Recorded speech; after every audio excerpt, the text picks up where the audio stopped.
Hey everyone, hope you're doing well. Big news hitting the streets. POOH SHIESTY is in major legal trouble. Reports say he, along with 8 others, has been arrested for allegedly robbing and kidnapping Gucci Mane.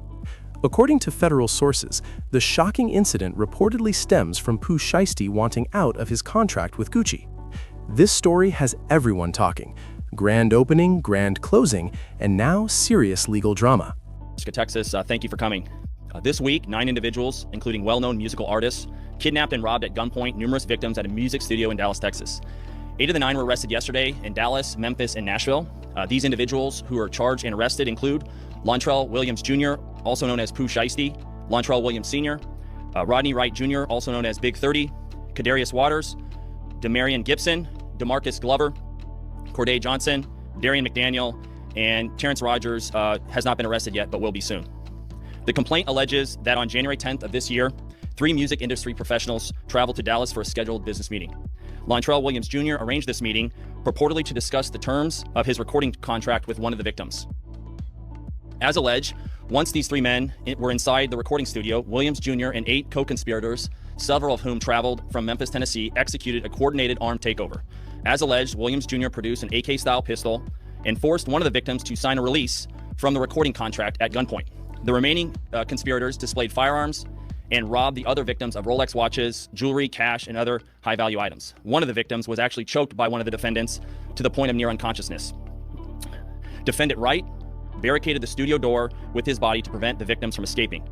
The ringleader of the conspiracy, Lontrell Williams Jr., was on home confinement at the time of the offense, as alleged, for a prior firearms conspiracy charge and conviction out of the Southern District of Florida. Towards the end of his prison sentence, he had been granted home detention. Part of the terms of his home detention were that he would not commit another federal offense or possess a firearm. His father, Lontrell Williams Sr., is alleged to have helped plan and execute the federal kidnapping as charged in the complaint. And as described further in the complaint, within hours of leaving the Dallas studio, a number of the defendants were on social media displaying some of the items that appeared to be the jewelry that had been robbed from the victims. How clueless do you have to be to actually post something like this? You just got out of prison, and your track First Day Out was already smashing when it dropped, setting fans on fire for your album. So why do you keep falling back on crime every single time? Even if your goal was to get out of your deal with Gucci, tell me you seriously thought kidnapping and robbing him at gunpoint was going to fix anything. Did you really think that would work? Yo, you could have sat down like grown men, hashed out the terms, tried to find a solution that actually made sense for both sides, even if your plan was just to get released. The music game isn't the streets. I'm saying it again. The music game is not the streets. And yeah, that means even if you're dealing with a street guy, once there's paperwork, contracts have to be respected. You can't strong-arm your way out. And for anyone thinking Gucci snitched, nah, he didn't. Reports say he was with his cameraman and his security, who just so happens to be an off-duty cop. POOH SHIESTY, bro, you really messed up this time. Look, I get it. Back in Blood was fire, but you had so many other ways to get that bag legally.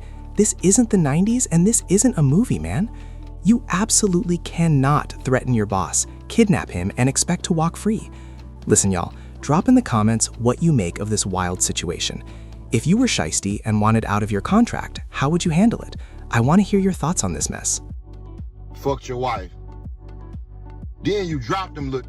Hey, what's up, y'all? Listen, I wanted to make this announcement on 10/17 yesterday, but I just seen like my statement, my P&L with all my artists. You know, it's almost like a whole bunch of shakeup and it's a whole shit show in the industry right now. But when I look at my P&L and me being a businessman, I think that I'm gonna have to release almost all my artists except for POOH SHIESTY and Fujiano. This is a decision I didn't want to make. I thought about it, you know what I'm saying? I could keep all of them under the contract. But I said, hey, fuck it. Let's just make the unselfish decision and, let them take their talents elsewhere. So today, you know what I'm saying, I already reached out to all of my artists, you know what I'm saying, to their lawyers and whatever, and let them know that they're free to take their talents elsewhere. And I'm still looking for new talent to pair up with, you know what I'm saying, Pooh and Fu, and that's where I'm gonna put my focus. And I just wish them the best. And I just want to let everybody know that, because hey. Thanks for watching, y'all. Make sure you hit subscribe so you don't miss the next one.